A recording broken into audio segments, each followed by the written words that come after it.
Special action group 52, तो आपने उसको लीड किया है? मैं उसको कमांड किया। वो कमांडिंग ऑफिसर था? Commanding officer, wow, group commander बोलते हैं। वाओ, तो क्या होती है ये हाईजैक? आपने बोला कि अगर पूरे इंडिया में हाईजैकिंग कहीं भी होती है, हाईजैक्स होता है, तो सबसे पहले आपको बुलाया जाता है, एंड यही स्पेशली एक टाइप की विंग है या डिपार्टमेंट है जो सारे हाईजैक ऑपरेशंस को रोकेगा या काउंटर करेगा। सिर्फ हाईजैक, काउंटर हाईजैक ही नहीं, स्काई मार्शल ऑपरेशंस भी। क्या होता है? आप फ्लाइट्स में घूमते हैं तो आपको नहीं दिखता होगा, अभी एक मूवी बनी है सिद्धार्थ मल्होत्रा की, he is a sky marshal. Of course I saw that movie. हाँ, I would not like to endorse किस हिसाब से उन्होंने ऑपरेशन या जो दिखाया है। जो उसके फोन में एक मैसेज आ जाता है और आई नो व्हिच मूवी। तो ऐसे कमांडोज, आपके आर्म्ड कमांडोज लोडेड वेपन्स के साथ में आपके एयरक्राफ्ट के अंदर होते हैं, और वो आपको पता भी नहीं चलेगा, आपके बगल में बैठा होगा, और आपको तभी पता चलेगा जब एक्चुअली हाईजैक होगा। तो वो क्यों होते हैं ऐसे कि अगर कोई हाईजैक हो जाता है तो हर फ्लाइट में कोई ना कोई होता है? मैं इसके ऊपर कमेंट नहीं करना चाहूँगा सिक्योरिटी की वजह से, बिकॉज ये अगर बता दिया तो लोगों को पता चल जाएगा कि इतने में ही होता है and all that, but otherwise very well covered and I would say 60 to 70% flights are covered. देखिए, हम जितना करते हैं इतना कोई नहीं करता, सिर्फ यूनाइटेड स्टेट्स करती है। इसके अलावा जर्मनी तो पॉइंट सम परसेंट में होती है। उनके जो इन्फॉर्मेशन होती हैं उसके हिसाब से, हमारे इन्फॉर्मेशन देने वाले इतने रोबस्ट नहीं है। मैंने खुद जाकर के प्रपोज किया था कि सर ये स्काई मार्शल टाइप का ना, ये बड़ा कमांडो ऑपरेशन है, that guy has to be, it takes 0.7 seconds for somebody to enter the cockpit. आज के डेट पे अगर कॉकपिट मैं अगर चाहूँ, कॉकपिट आप कभी फ्लाइट पे कितनी बार, 3-4 बार दरवाज़ा खुल जाता है। एक एयर होस्टेस कितनी बार दिन में फ्लाइट कर रही है और 3-4 बार अगर खुल जाता है, तो वो जब दरवाज़ा खुलता है वो अलर्ट नहीं है। और उस समय अगर धक्का दे करके कोई, वी हैड वीडियोस टेस्टेड कि 0.7 सेकंड के अंदर बंदा अंदर घुस गया कॉकपिट के अंदर और दरवाजा अगर लॉक कर दिया, even with a sky marshal aircraft के अंदर वो कुछ नहीं कर सकता, क्योंकि वो बुलेट प्रूफ डोर है। आज के डेट पे अगर 9/11 में हाईजैकर्स फ्लाई करना सीख करके आकर के आज अगर हाईजैक तब किया था उन्होंने 9/11 पे 2001, आज के डेट पे सोचना कि वो तैयारी कम करके आएगा गलत होगा ना। तो he will know how to fly an aircraft. वो आएगा, ही गेट्स इनसाइड, उसके बाद आपके जितने स्काई मार्शल है, पूरे एयरक्राफ्ट भी अगर आपके स्काई मार्शल से, वो कुछ नहीं कर सकते, because he just shoots off knocks off the pilot and उसको डाइवर्ट करके आप ले आइए, पार्लियामेंट में अटैक कीजिए, राष्ट्रपति भवन में अटैक कीजिए, कहीं भी आप कीजिए, कोई नहीं है आपके बीच में। तो पर ओके, सो वाई मैं आपको ये इसीलिए बता रहा था कि बंदा जो स्काई मार्शल है एयरक्राफ्ट के अंदर किस अलर्टनेस लेवल पे बैठता है। मैं यही पूछना चाह रहा था कि वो कैसे बैठता है कि अगर कुछ हुआ, एक तो पहले ही जब बोर्डिंग से ही देख करके हम पहचान जाते हैं कि श्रीमान किसके ऊपर हमें नज़र रखना है, किसके ऊपर नज़र नहीं रखना, देख करके एविडेंट हो जाता है। रियली? या क्या ट्रेट्स होते हैं किसी के कि जो आपको ऐसा लगता है कि यार दो तीन ट्रेट्स होते हैं? एग्जैक्टली 100% तो आप सब नहीं बता सकते। अब कोई लेडी अगर बिल्कुल बुरखा के साथ है तो आपको जिसको बिल्कुल पता नहीं चल रहा, बट अदरवाइज आप फिजिक देख करके लोगों का बता सकते हैं कि खतरा कौन है, खतरा कौन नहीं है। इसी की पूरी ट्रेनिंग होती है। पूरी ट्रेनिंग यहीं से शुरू हो जाता है कि आप देख करके, जब बंदे बैठे हुए हैं वहीं से देख करके आइडेंटिफाई हो जाता है कि ये 6-7 आदमी के पर मुझे नज़र है। और जब फ्लाइट में बैठते हैं तो ये 6-7 आदमी कहाँ एग्जैक्टली बैठे हैं। तो क्या साइंस होते हैं? देयर शुड बी समथिंग ना। जैसे अगर मैं वॉक कर रहा हूँ एक फ्लाइट में, ठीक है, आप बैठे हुए हो, एक स्काई मार्शल बैठा हुआ है, एंड एक कोई इल इंटेंडेड कोई हाईजैकर बैठा हुआ है जिसको इंटेंशन है कि हाईजैक करना है, हम दोनों वॉक कर रहे हैं, आप कैसे आइडेंटिफाई करोगे कि मैं कौन हूँ और वो कौन है? बॉडी लैंग्वेज से। आप ऐसे टास्क करने के लिए जा रहे हो जिससे आपको पता है कि इसके बाद आप जिंदा निकले नहीं निकले, आप पूरे इंटरनेशनल वो हो जाएंगे, वांटेड क्रिमिनल लिस्ट में आ जाएंगे। सो आपके बॉडी लैंग्वेज में साइंस दिखेगा, आप नर्वस होंगे। आप हाईजैक करने के लिए जा रहे हो, इतना बड़ा ऑपरेशन आप प्लान करो, आप जब बैठे हो आप अपने कोई किताब नहीं पढ़ पाओगे। आप समझ रहे हैं? अकेले आदमी नहीं जाएगा हाईजैक करने के लिए, जाएगा क्या? नहीं जाएगा। 2 से 3 आदमी जाएगा। वो 2 से 3 आदमी अगर एक साथ, क्या वो एक साथ जाएंगे? नहीं जाएंगे। आप अगर हाईजैक प्लान करते हो आप कैसे जाओगे? आप अलग अलग जाओगे। कोई पीछे के डोर से आएगा, कोई आगे के डोर से आएगा। आप जब बैठे होगे, मैं तो तब से कह रहा हूँ, जब आप बैठे हैं उसमें गेट के ऊपर, तो आप अलग अलग बैठोगे। तो सबसे पहला चीज़ अकेला अकेला है। दूसरा चीज़, आप एक दूसरे को देख करके बीच बीच में नज़र शेयर करोगे कि भाई सब रेडी हैं कि नहीं। Things that you have to, एक दूसरे को आप देख रहे हो या कुछ और करने की कोशिश करो, थोड़ा सा आपको नर्वसनेस तो होगा ही। आप हल्का सा नर्वसनेस होगा, आपका बॉडी लैंग्वेज, आप इतने तो फिट होंगे कि आप मतलब जा करके किसी को गिरा सको, दबोच सको, किसी से पिस्टल छीन करके उसको पकड़ सको, है कि नहीं? तो दीज आर ऑल थिंग्स जो हम fitness, nervousness, sweat, eye contact with other people, not knowing कि क्या करना है क्या नहीं करना, scanning the whole flight, scanning the whole flight. और आपको भी पता है वहाँ पे स्काई मार्शल है, तो आप भी कोशिश कर रहे होंगे कि मैं ढूंढ लूँ। तो 60 to 70% फ्लाइट्स में हमारे स्काई मार्शल्स हैं, एंड वो कहीं ना कहीं कामोफ्लाज होके प्रॉपरली बस बैठे हुए, हमें पता भी नहीं चलता। हमारी पूरी ट्रेनिंग ऐसी होती थी कि किसी को पता ना चले।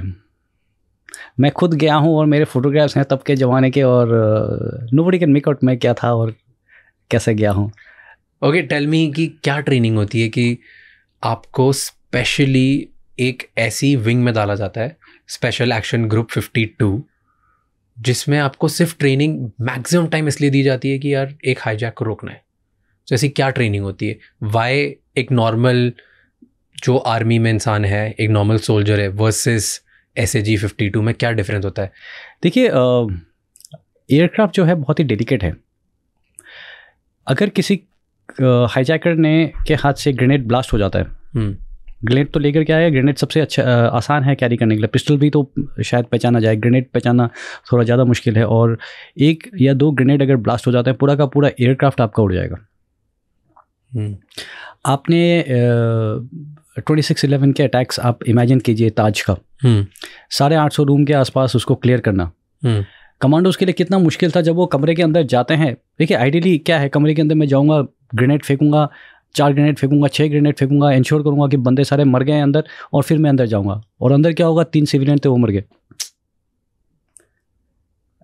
तो इसीलिए आप फिर भी वैसे जा सकते हैं, बट देन खतरा इस बात का है कि आप सिविलियंस को मार देंगे वहाँ।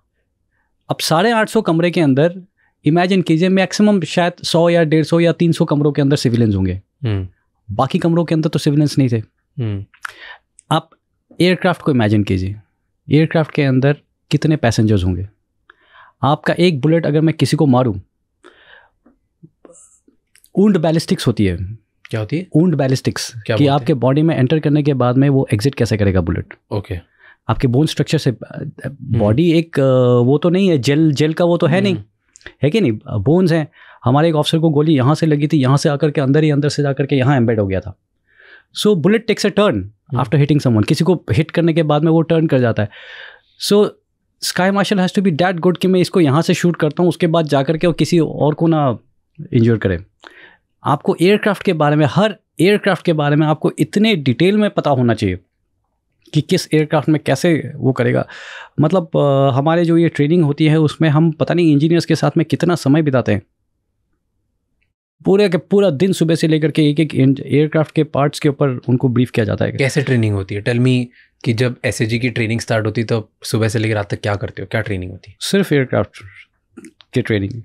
आई मीन जब हमारा वो एयरक्राफ्ट वाला फेस, काउंटर हाईजैक और स्काई मार्शल वाला फेस चल रहा है, नाउ अगर 2 हाईजैकर्स हैं, एक के पास नाइफ है, एक के पास पिस्टल है। नाइफ वाला मेरे पास है, पिस्टल वाला मेरे से दूर है।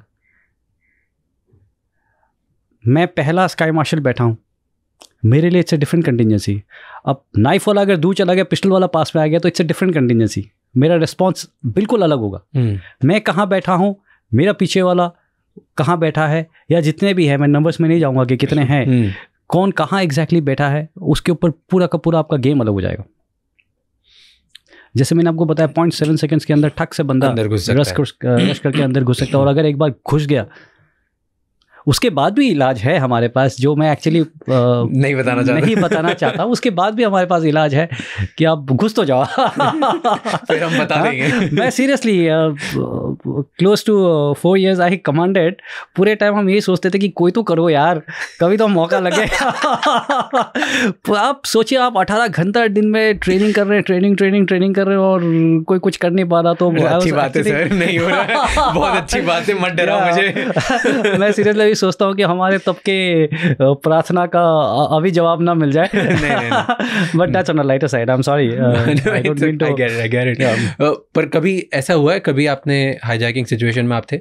नहीं, कभी भी नहीं? नॉट रियली, बट 2-3 बार स्केयर्स हुए थे, और 2-3 बार ऐसा होता है कि चैनल्स आजकल स्पेशली बहुत वो है, सबके पास GC52 का नंबर होता है, कहीं से कुछ खतरा होता है कि इस एयरक्राफ्ट के अंदर कुछ 4 लोग खड़े होकर के कुछ हुआ है, एंड हम सोचते ही नहीं, हम ठक से एक्टिवेट हो जाते हैं और सीधा एयरपोर्ट के अंदर अपना सारा सामान लेकर के पहुंच जाते हैं कि भैया आ जाओ, अब लैंड कर दो। हाँ, अब एक बार तो हो जाए। नहीं यार, नहीं हो जाए। तो हम अपनी तरफ से पूरा तैयारी की यार। तो देयर हैव बीन एक्टिवेशंस, और उसके अलावा कई सारे बार आपकी हायरार्की आपको टेस्ट करते हैं कि कितनी जल्दी आप मोबिलाइज करके, हमारे लिए हमारा सब कुछ सेट रहता है। जैसे क्या? जो ये टास्क फोर्स है, वो टास्क फोर्स बिल्कुल, मैं आपको समय भी नहीं बताना चाहता हूँ कि एग्जैक्टली कितने टाइम के, बट आप सोच नहीं सकते ऐसे मोबिलाइज हो जाता है। सब कुछ सेट तैयार, पूरा का पूरा व्हीकल्स में माउंटेड रहता है। जैसे ही कोई इंटीमेशन मिलती है, सोचते नहीं हम, there is a yankee that is sounded कि ये साउंड हो गया है, एंड वी जस्ट मोबिलाइज एंड पहुँच जाते हैं। अपने लिए अलग से रास्ते हैं जिस रास्तों के लोगों को पता नहीं है या एक्सेस नहीं है, और हम सीधा अपनी जगह, हमारे लिए एयरक्राफ्ट स्टैंड बाय में रहता है ऑलवेज। कभी भी हुआ तो रेडी, कहीं होता है, यस निकल जाओ, कभी भी होता है। हमारे लिए एक एयरक्राफ्ट अलग से स्टैंड बाय में है, कभी भी होता है, वो खाली ऑलवेज पायलट्स ऑन ड्यूटी वहाँ पे रहते हैं। We just reach and ready to take off. अगर ऐसे और भी बहुत इंसाइटफुल शॉट्स और क्लिप्स देखनी है तो इस चैनल को सब्सक्राइब कर लो।